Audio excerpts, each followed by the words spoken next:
5. Memory. Grief pressed in, constricting Taran's chest even as he spent the evening moving between council meetings, orchestrating final head counts, to organizing watches around Rickon to warn of any Earthbound movement. Not a tremor had been felt since the Upper Plateau attack, but Taran couldn't trust their luck would hold. He'd offered to go to the Order himself, but the council nearly mutinied on him right then and there. In compromise, Jai, one of the cluster's most well-spoken messengers, would be sent with the data they'd managed to gather, along with a plea for support. It wasn't until the sun dipped below the horizon that Taran had been able to slip home and get cleaned up. Half an hour later, he re-emerged, hair still wet, in a clean, long-sleeved top and a worn-in pair of pants. Taran rubbed his jaw, hesitating before the door to Nox and Amelia's home. The day's stubble scratched at his palm. It felt right to leave a part of himself rough and unkempt, a way to express loss he didn't have words for. With a steadying breath, he knocked softly and stepped inside. Maven sat in the wooden rocking chair in the corner, looking worn. "How's Em?" he asked, moving through the room and lowering himself into the stuffed chair next to her as quietly as his large frame could manage. "Still sleeping. The pains have stopped, and now we wait. I sent Lynn home while it was quiet." A clear breath entered his chest at the news. The day held too many worries, but chief among them was his concern for Amelia and her unborn child. "Tea?" Maven asked, as she gestured to herbs in ceramic bowls on the side table between them, pouring only hot water into his mug. "Thank you," he said. With a sniff, he identified raspberry leaf and dried ginger and grabbed a pinch for his cup. He didn't let it steep long enough, but took a sip anyway. "It's good." "I made some for Amelia, too. It's calming." Taran grunted and sipped again. Good wasn't the right word, but the muted flavor felt wholesome and clean. Maven nudged at a plate filled with large buns stuffed with a variety of different fillings. "Have you eaten today?" He had to think. He had been running from one crisis to the next all day long. "No." "I know I shouldn't offer, but I swear on the sky above there is nothing restricted in what's before you." His eyes flicked up to hers. "How would you know?" She raised an eyebrow. "I've been around you overseers long enough. Not to mention, I'm a healer. It's our business to know what heals and what damages those under our care." "Damages an overseer?" She met his eye. "You know there are such things." "And you shouldn't advertise such knowledge. The Order is jealous over their secrets." She didn't even feign concern at his warning. Instead, she gave a light shrug and smiled. "I'm not sharing with the Rickon Council. I'm telling you, our overseer. I am here to serve and support how I may." His brow furrowed as he considered her words. There were a few ways overseers could be killed, but they were closely guarded secrets, and not something a rural healer should be privy to. Dismemberment, decapitation, and suffocation. If Nox had his power, he would have been buried alive, and I would be out there digging. A shudder coursed through him at the thought. "Fair," he said, "but this isn't something we speak of." "True," she said simply. "And what of the toll on the man within the overseer? Is he also invulnerable?" Her voice was soft and without condescension. "You've lost much today, and if I can ease your burden, I would like to do so." She picked up one of the large buns and took a bite, watching him. Taran's stomach growled, but he ignored it and blinked away the unwelcome moisture glazing his eyes.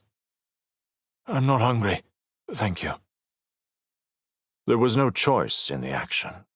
A lifetime of denying one's needs and impulses became hardwired by his age.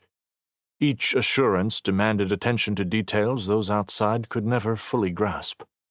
Some foods were off-limits, but more often the restriction lay in how it was prepared, or what it was paired with. Overseers could not be maliciously poisoned by restricted food being hidden in their personal food stores. It had been attempted to no effect. A grace of the sky, his patron had said. But if an overseer, through their own apathy, violated an assurance, their power was immediately forfeit. This made eating food prepared by anyone else a dangerous proposition, even someone as trustworthy as Maven. She seemed to note his hesitation and tipped her head toward the kitchen. Of course, there are also supplies in the kitchen if you are hungry later. Help yourself. He nodded, not trusting himself to speak, her kindness tempting the emotion locked within his ribs to break free. He rubbed a hand over his face and leaned back in the chair, watching the glow of the fire in the hearth. Maven finished her stuffed bun and then reached for her needles and a ball of fiber from a bag at her feet. The melodic sound of her working in the small, still room comforted Terran with its rhythmic tapping, and soon his eyes drifted closed. "Nox! Terran, wait up!" A young girl called, chasing after the two boys. "Ugh," Nox groaned as he slowed and turned. "You're so slow, Em." He looked to be all knees, elbows, and red-tinted hair. His voice pitched in the middling tenor before its inevitable drop. Terran playfully shoved Nox. "You're just mad I was winning." Nox scowled. "You were not. I would have caught you." Terran's mouth broke into a wide grin. "See?" Nox rolled his eyes, and the two waited as Amelia joined them at the crest of the hill. They'd long ago given up trying to lose her. Not long after they had taken their first oaths as acolytes, she had started to hound their every move until somewhere along the way they'd adopted her. Even Patrum Solace had given up trying to shoo her away. "Rockheads!" she yelled as she got close. "Why do you always have to race? Why do you always have to come?" Nox shot back. Her shoulder-length hair was loose, and the wind pulled at the dark curls, tossing them back into her face. She swatted at them petulantly. Her lean frame looked small next to the two boys. Terran draped an arm over Amelia's shoulder. "If she didn't come, who would you have to show off for?" Nox's face flamed, and he shoved Terran hard, pushing him away from Amelia, and then tackled him to the ground. "Take it back!" "Can't, you're doing it again!" Terran grunted as he leveraged his strength against Nox's speed. The two wrestled in earnest for another minute before it devolved into a good-natured match. When the two finally stood, Amelia had vanished. "Where'd she go?" Nox asked. Terran looked around and made out her willowy frame at the base of the rock formation at the far end of the field. "She's at the bluff." The three often spent hours at the top of the rock bluff, lounging and talking as they overlooked the cluster. "I won!" she yelled, her voice a thin echo over the distance. "Now look what you've done," Terran said as he broke into a jog.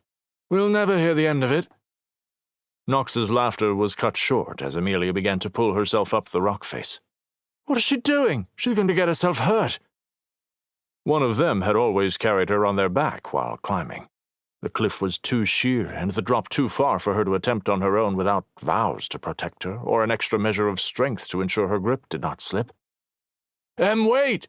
Terran yelled, a hint of the tension Nox voiced leaking through into his words. The two broke into a run. She didn't slow, but eagerly pulled herself up the rock, obviously trying to reach the top before they could reach her. A third of the way up, she found a hold and paused. Beaming, she let one grip go and waved. "Come on, slowpokes!" Nox broke stride next to him and muttered, "Don't be stupid, Em." A gust of wind buffeted her, and she wobbled. Amelia's face twisted in surprise as her grip pulled free, and with a scream she fell in a swirl of cloth and curls. Both boys moved forward with a burst of speed, reaching the base of the bluff to find Amelia lying tangled in the tall grass, eyes closed. Nox skidded to her side, dropping to his knees and gripped her limp hand. "Em, wake up!" Terran searched for a pulse, a flush of relief leaving a numb tingle in his fingertips when he found it. "We have to get her back to the cluster." Nox swallowed. "I've got her. Run and tell Maven we're coming." Terran opened his mouth to argue. He was the stronger one between them, and they both knew it. but one look from Knox stopped him cold. A fiery determination lit his friend's silver-gray eyes, possessive and raw. Knox pulled Amelia's limp frame into his chest. In an instant, Terence saw into his friend's soul, and he knew. Knox would do anything for the girl in his arms. Terran awoke to Amelia's screams. Maven's muffled voice murmured from within the bedroom. He jumped up and instinctually moved toward the door, thought better of it, and paced across the small living space. He pulled back one of the dark curtains, surprised to see the full light of day blazing outside. How long had he been asleep? Another cry. The door opened, and Terence spun as Maven's assistant Lynn moved into the kitchen and gathered a few items from the counter. Before she could retreat again, he intercepted her path, hand on her arm. She paused, expression serious. "The baby?" he asked. Lynn shook her head, empathy in her eyes. Another rope of pain at the loss slashed itself around his heart. "And Amelia?" The young healer's brow creased. "We don't know." Terran's hand dropped. He pushed past her and into the room. Maven crooned even while her hands moved with a speed that caused Terran's heart to beat faster. "She's giving up," Maven whispered. Terran dropped to the bedside and grabbed Amelia's hand, pulling it into his chest. "Come on, Amelia! Fight!" Maven nodded encouragingly. "Keep talking. Let's give her a reason to pull through."